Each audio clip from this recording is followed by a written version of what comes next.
Subscribe करा महानुभाव प्रतिपंथ चॅनलला व बेल बटन अवश्य दाबा लेटेस्ट नोटिफिकेशन प्राप्त करण्यासाठी। दंडवत प्रणाम। जय श्री कृष्ण। मी ईश्वरदास महानुभाव सर्वांचं स्वागत करतो आपल्या महानुभाव प्रतिपंथ या चॅनलमध्ये।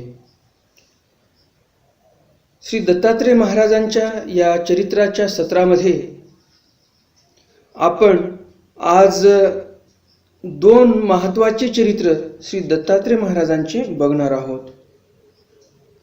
यामध्ये श्री दत्तात्रेय महाराज दररोज काशीला स्नान करण्यासाठी जातात।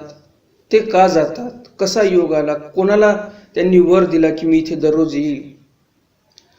आणि आज आपण अर्ळक राजाला जी भेट दिली आणि त्या अर्ळक राजाचे त्रिताप नासले श्री दत्तात्रेय महाराजांनी, त्या अर्ळक राजाची पूर्वपीठिका बघणार आहोत। त्यांची आई कोण, त्यांचे वडील कोण, कोण्या नगरीचे राहणारे, हे सर्व काही आज आपण पाहणार आहोत। आणि अर्ळक राजाचे त्रिताप कसे हरण केले ते उद्याच्या सत्रात पाहणार आहोत। कालचं जे सत्र होतं 25 गुरूंचं, काल एका सत्रामध्ये मी एका व्हिडिओमध्ये 45 ते 48 मिनिटाचा व्हिडिओ आहे आणि तेवढ्यामध्ये मी पूर्ण तुम्हाला दत्तात्रेय महाराजांचे 25 गुरु सांगितलेले आहेत। तो व्हिडिओ जर तुम्ही अजून पाहिला नसेल तर वर आय बटन मध्ये मी तो व्हिडिओ दिलेला आहे। आय बटनला क्लिक करा आणि तो व्हिडिओ पहा, म्हणजे तुम्हाला तो 25 गुरुच्या निरूपणाचा लाभ जो आहे तो होणार। आजचं जे सत्र आहे खूप महत्त्वपूर्ण आहे, त्यामुळे शेवटपर्यंत व्हिडिओ बघा, मध्ये स्किप करू नका, मध्येच व्हिडिओ सोडून जाऊ नका। कारण आज काशीला देव स्नानाला का जातात आणि या अर्ळकाची आई कोण, वडील कोण, यांची पूर्वपीठिका, या गोष्टी तुम्हाला व्यवस्थित समजणार आहेत। नेहमीच्याच प्रमाणे हे श्री दत्तात्रेय महाराजांचे चरित्र आहे आणि त्यामुळे तुम्हाला लगेच हा व्हिडिओ लाईक करावा लागणार आहे, कारण चरित्र खूपच महत्त्वपूर्ण आहे। नवीन दर्शक कोणी आले असतील, त्यांनाही असे व्हिडिओ आवडत असतील, दत्तात्रेय महाराजांचे चरित्र आवडत असतील, तर हे चॅनल तुमच्यासाठी आहे। कारण या चॅनलवर दररोज श्री दत्तात्रेय महाराजांचे चरित्र तुम्हाला नवनवीन ऐकायला मिळतील, कारण मार्गशीर्ष महिन्याच्या निमित्ताने हे आपलं सत्र चालू आहे। तर जास्त उशीर न करता चला तर आज काही नवीन ज्ञानार्जन करूया। दंडवत हो। वाराणसीला एकदा सोमवती पर्वाच्या दिवशी प्रातःकाळी काशीराजा गंगेच्या तीरावर जमलेल्या असंख्य साधू संत, ऋषीमुनी व तपस्वी जणांची पूजा अर्चा करण्यासाठी सपरिवार आला। सोमवती पर्व हे एक खूप महत्त्वाचं पर्व आहे, ज्या पर्वाला आपण सोमवती अमावस्याही बोलतो। तर अशा या सोमवती पर्वाला हा जो काशी राजा आहे, हा काशी राजा तिथे गंगेवर आलेला आहे। तेथे श्री दत्तात्रेय प्रभू सुद्धा स्नान आटोपून गंगा तीरावर ध्यानस्थ बसलेले होते। राजाने त्यांना पाहिले आणि श्रीमूर्तीच्या दर्शनाने वेधून गेला। विनम्रपणे श्री दत्तात्रेय प्रभूंना वंदन करून त्याने श्री दत्तात्रेय प्रभूंची नाना फळ पुष्पांनी पूजा केली आणि प्रार्थून आपल्या महाली आणले। तेथे काशीराजाची बहीण मदळसा हिनेही भक्तिभावाने श्री दत्तात्रेय महाराजांची पूजा केली। श्री दत्तात्रेय प्रभूंनी त्यांना तत्वज्ञान निरूपण केले, त्यामुळे श्री दत्तात्रेय प्रभूंच्या ठाई ते अनन्य भावे शरण आले। त्यावेळी काशीराजाने विनविले, हे प्रभो, आपले सानिध्य सतत घडावे आणि आमचा उद्धार करावा। तेव्हा श्री दत्तात्रेय प्रभूंनी त्याचा अपार व अनन्य भाव पाहून म्हटले, राजन, मी प्रतिदिनी गंगा तीरावर तुम्हाला भेटेन। प्रातः स्नान करण्यासाठी मी काशीला प्रतिदिनी येईल, तेथेच तुला दर्शन दररोज होईल। असा वर देऊन श्री दत्तात्रेय प्रभू बद्रिकाश्रमाकडे शास्त्र निरूपणासाठी निघून गेले। सर्वांनी यथोचित पूजाविधी करून श्री दत्तात्रेय प्रभूस वंदन केले आणि अशा प्रकारे श्री दत्तात्रेय महाराज तेव्हापासून त्या काशीला गंगेवर स्नानासाठी जातात. आता आपण अर्ळक राजाच्या आईची पूर्वपीठिका बघणार आहोत. आई कुठे राहायची, लग्न कुठे झालं. काशीराजाची बहीण होती मदळसा, ही तर आपल्याला माहीतच झालेलं आहे. परंतु तिचं लग्न कसं झालं, कसा योग आला, कुठे लग्न झालं, हे सर्व इत्थंभूत माहिती आपण या दुसऱ्या चरित्रामध्ये पाहणार आहोत. विदर्भ प्रदेशात अलंकापूर नावाच्या नगरीत शत्रुजित राजा राज्य करीत असे. अलंकापुरी राज्य धर्मांगीकारी असंही आलेलं आहे तीर्थमालिकेमध्ये. ते अलंकापुरी राज्य धर्म अंगीकारले. कोणी अंगीकारले? सर्वज्ञ श्री चक्रधर स्वामींनी राजधर्माचा अंगीकार केला होता. ज्यावेळेस रामदर्ना राजाने सर्वज्ञ श्री चक्रधर स्वामींना झाडी प्रदेशामधून स्वतःच्या राज्यामध्ये आणलं होतं. तर तेच अलंकापूर जिथे स्वामी येऊन राज्यधर्म अंगीकारले होते स्वामींनी, तेच अलंकापूर विदर्भ प्रदेशातलं, म्हणजेच आताचं अळजपूर, अचलपूर ज्याला बोलतात. तर त्याच विदर्भ प्रदेशामध्ये हे जे अचलपूर आहे, अळजपूर आहे, या नगरीमध्ये त्रेतायुगामध्ये शत्रुजित राजा राज्य करीत होता. शत्रुजिताला ऋतुध्वज नावाचा पुत्र होता. तेथून जवळच विंध्य पर्वताच्या कुशीत गालव ऋषींचा आश्रम होता. तेथे गालव ऋषींची तपसाधना सुरू होती. त्यांना 2 पुत्र होते. त्यांचे नाव अश्वत आणि नागसूत. एकदा अश्वत आणि नागसूत फिरत फिरत अलंकापुरीत आले. शत्रुजितने मोठ्या आदराने त्यांचा सत्कार केला. दोन्ही ऋषिकुमारांची आणि राजपुत्रांची गाढ मैत्री झाली. त्यांचा अपार स्नेह जोडल्या गेलं. अशी प्रगाढ मैत्री झाली. एक दिवस गालव मुनी स्वतः अलंकापुरात आले. राजाने अपार भक्तिभावाने त्यांचे यथोचित स्वागत केले आणि आगमनाचे प्रयोजन विचारले. तेव्हा गालव मुनींनी आपली व्यथा त्यांना निवेदन केली. हे राजन, तालकेतू नावाचा एक महाअसुर दैत्य सुतल विवरात निवास करतो. तो वराह वेश घेऊन आमच्या यज्ञादी कर्मांचा नाश करतो. त्याच्यापासून सदैव भीती निर्माण झाली आहे. त्यामुळे त्याचा नाश करणे हेच योग्य राहणार आहे. असे समजून मी आपणाकडे आलो आहे. ऋतुध्वज हा शूर प्रतापी वीर आहे. त्याला आपण माझ्यासोबत पाठवावे. हे ऐकून राजाला मोठे समाधान वाटले. राजाने गालव मुनीसोबत ऋतुध्वजाला पाठविले. राजकुमार ऋतुध्वज महाप्रतापी वीर होता. त्याला हा एक युद्ध करण्याचा सुअवसरच प्राप्त झाल्यामुळे मोठा उत्साह वाटला. तो एकटाच आपली आयुधे घेऊन ऋषींबरोबर गेला. सुतल विवर ऋषींनी दाखविताच ऋतुध्वज त्या विवरात गेला. खूप शोधल्यानंतर त्या दाट अंधारात तो दुष्ट राक्षस राजकुमाराला दिसला. दोघांचे घनघोर युद्ध सुरू झाले.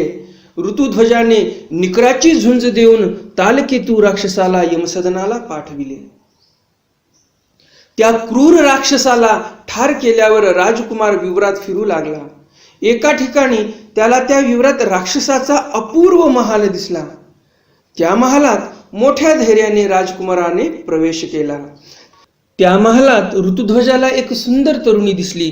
तिची विचारपूस करता ऋतुध्वजाला कळले ती काशी नरेश, काशीच्या राजाची बहीण मदळसा आहे. तिला बळजबरीने राक्षसाने पळवून आणून आपल्या महालात ठेवले होते. तिच्याबरोबर विवाह करण्यासाठी राक्षस दररोज परोपरीने तिला विनवित असे. पण मदळसा ही अत्यंत धार्मिक व श्री दत्तात्रेय प्रभूंची अनन्य उपासक ती. तिच्या भक्तिभावाने प्रसन्न होऊन श्री दत्तात्रेय प्रभूंनी तिला काशी नगरीत दर्शने दिले होते व तिला ब्रह्मविद्या ज्ञानाची प्राप्तीही झाली होती. त्यामुळे तिचा दैनंदिन भक्तिभाव पाहून व ब्रह्मविद्या ज्ञानाच्या तेजाने दिपून तो राक्षस तिला यत्किंचितही त्रास देत नसे. तिचे मन वळविण्याचे तो सतत प्रयत्न करीत असे, पण ती त्या क्रूर राक्षसाबरोबर विवाह करण्यास तयार झाली नाही. सतत श्री दत्तात्रय प्रभूंच्या ध्यानात ती मग्न असे. मदळसेला घेऊन ऋतुध्वज गालव ऋषीकडे आला. संपूर्ण ऋषी परिवार आनंदित झाला. गालव ऋषींनी ही विजय वार्ता अलंकापुरात कळविली. ऋतुध्वजाला व मदळसेला घेऊन ऋषी स्वतः अलंकापुरात आले. राजपुत्र विजयी झाला म्हणून राजाने संपूर्ण अलंकापूर शृंगारून विजयोत्सव साजरा केला. गालव ऋषींनी मदळसेचा भक्तिभाव पाहून ऋतुध्वजाच्या अंतःकरणातील धार्मिकता ओळखून दोघांचा विवाह व्हावा अशी इच्छा शत्रुजितासमोर प्रगट केली. त्याचप्रमाणे मदळसेलाही आपला मनोदेश सांगितला.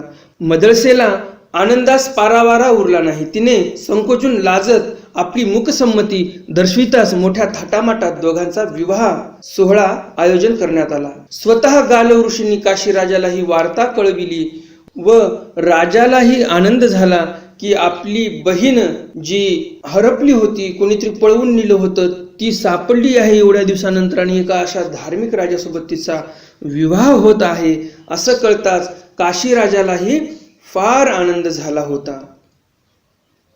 मोठ्या थाटामाटात मदळसा व ऋतुध्वज यांचा विवाह सोहळा पार पडला. शत्रुजिताने योग्य समयी आपले राज्य ऋतुध्वजाचे स्वाधीन केले व स्वतः वानप्रस्थ आश्रमात पदार्पण केले. राजा ऋतुध्वज व राणी मदळसा अत्यंत धार्मिक, उदार व प्रजाहित दक्ष होते.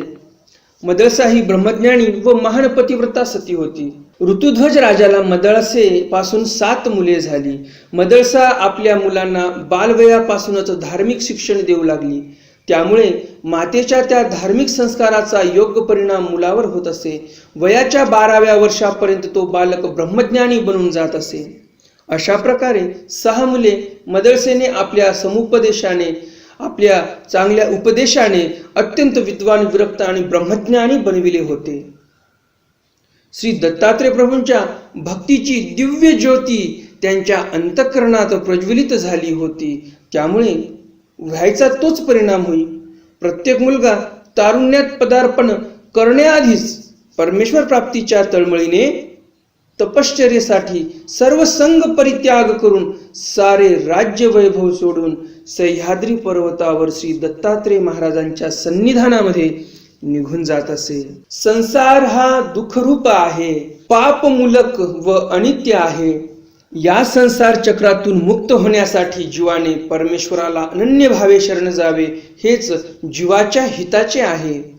हे जाणून आपला प्रत्येक पुत्र या संसार चक्रातून मुक्त होऊन श्री दत्तात्रय प्रभूंच्या श्रीचरणी समर्पित करताना मदळसेला अपार आनंद होत असे. तर अशी ही माता, ज्या मातेने आपले 6 पुत्र श्री दत्तात्रय महाराजांच्या चरण कमलावर अर्पण केलेले आहेत. ह्या गोष्टीवरून आपल्याला एक लक्षात येते, आपण घरी वातावरण कसं ठेवतो. जे काही मायबाप असतील, जे काही सध्याच्या काळातील मम्मी पापा असतील, कसे वातावरण ठेवता तुम्ही घरामध्ये, यावर अवलंबून आहे की तुमचा मुलगा कसा तयार होणार आहे. कारण संस्कार तुम्हाला करायचे आहेत. तुम्ही तुमच्या मुलाला चांगल्या शाळेत टाकलं आणि चांगलं ट्युशन लावलं म्हणजे तुमची जबाबदारी संपली असं जे तुमच्या मनामध्ये आहे हे खूप खूप आणि खूप चुकीचं आहे. आपल्या सर्वांना माहितीच असेल की प्रत्येक लेकराची आई जी असते ती सर्वप्रथम गुरु असते. जे काही शिकायचंय ते आई शिकवणार. मुलाला जे काही शिकायचं ते पहिलं आई शिकवणार, काय शिकवायचंय ते. नंतर शाळा येणार, LKG, UKG, नर्सरी किंवा मराठी मीडियम असेल तर बालवाडी वगैरे, अंगणवाडी. आणि त्यामुळे तुमचं कर्तव्य आहे, तुम्हीच जर घरामध्ये पिक्चरचे गाणे लावून बसत असाल मोठ्याने तर ते लेकरू देवाचे भजन कसं म्हणेल. जे कानावर पडलं ते स्तोत्र्या भाषेमध्ये पिक्चरचे गाणे म्हणेल.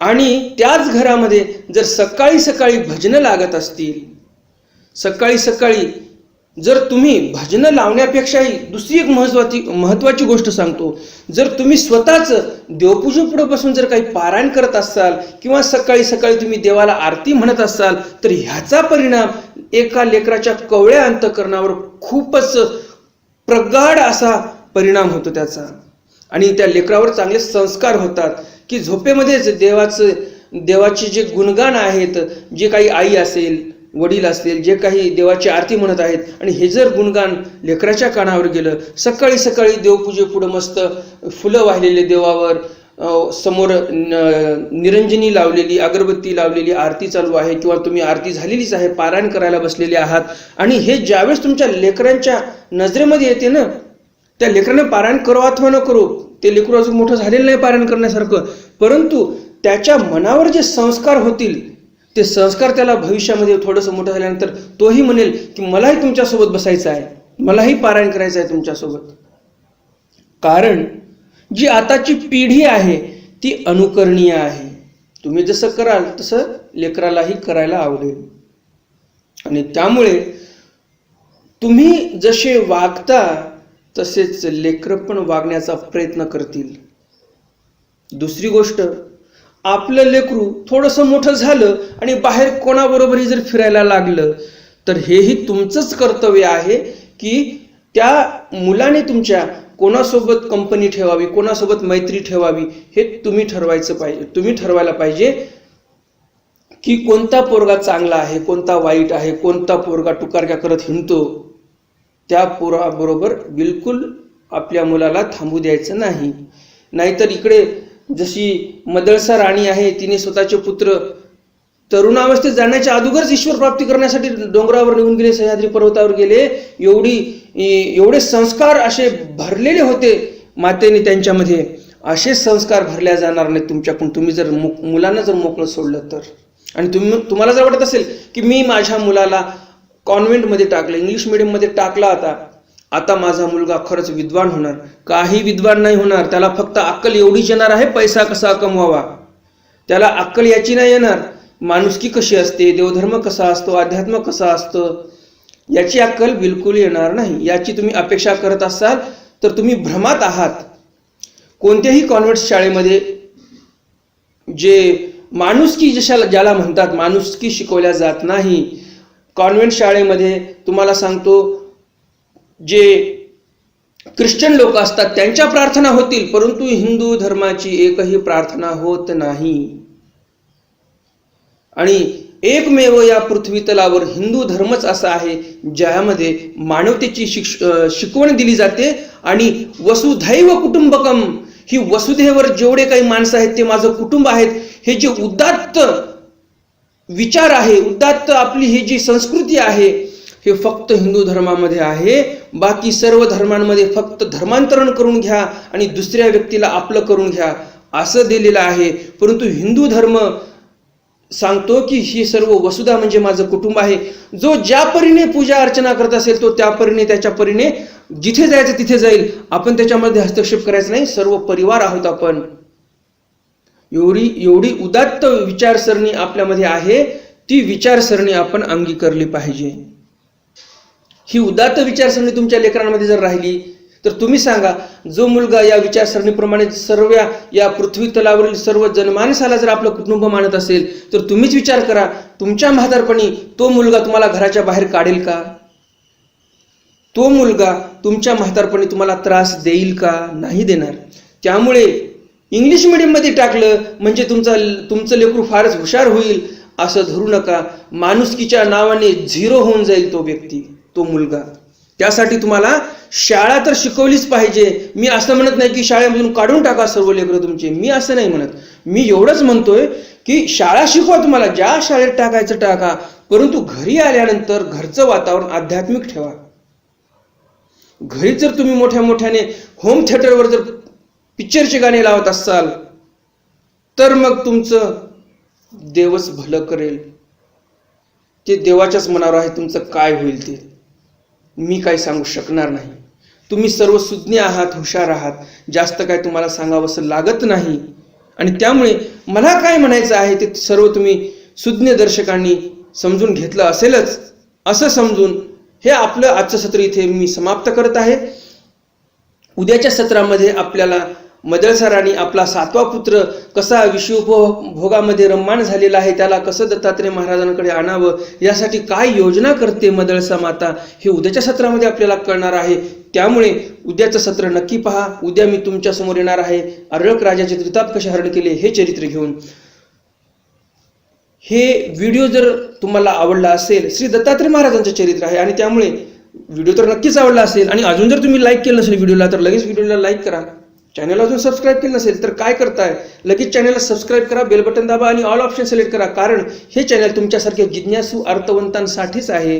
इथे दररोज तुम्हाला श्री दत्तात्रय महाराजांचं चरित्र असेल, चक्रधर स्वामींचं असेल किंवा कोणते इतरत्र ग्रंथ असतील, दररोज नवीन व्हिडिओ तुम्हाला प्राप्त होणार आहे. आणि त्यामुळे हे चॅनल लगेच सबस्क्राईब करा. तर भेटूया उद्याच्या सत्रामध्ये दत्तात्रय महाराजांच्या एका नवीन चरित्रासह.